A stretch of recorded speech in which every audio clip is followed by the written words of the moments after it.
See if your history teacher can explain this. All right, let's see it.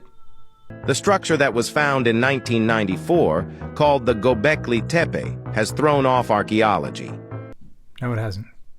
They've been teaching forever that the Sumerians are the ones that had the first written language. But There's no but. Written languages were innovated first in Sumeria and then in Egypt. There is no written language at Gobekli Tepe. they found Gobekli Tepe, which is a structure that dates back to 11,600 years ago. At that time, these pillars weighed up to 10 tons each. They have these intricate carvings on them. What they found that was so crazy is that these carvings have these very intricate layouts of the star constellations.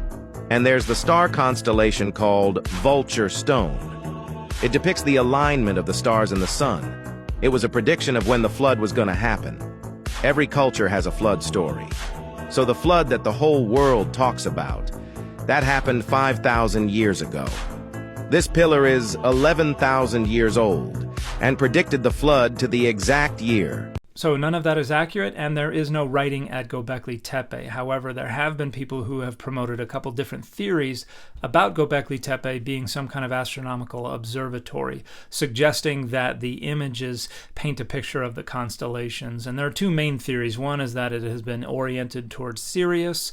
Another is that it tells the tale of some comet hitting Earth. And the scholars who endorse the latter interpretation try to connect it with the Younger Dryas theory. And that's what's actually been published in some academic journals. However, back in 2017, the archaeologists who have actually been working at Gobekli Tepe for many years now published a response arguing that that doesn't really make good use of the data and overlooks a lot of data.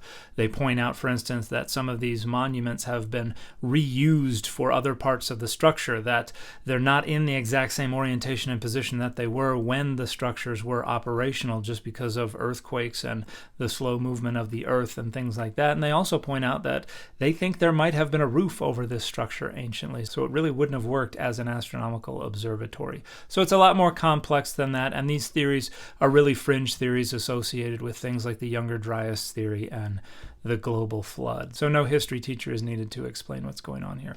And the fit for this video has been the goddess Aurora, also known as Storm.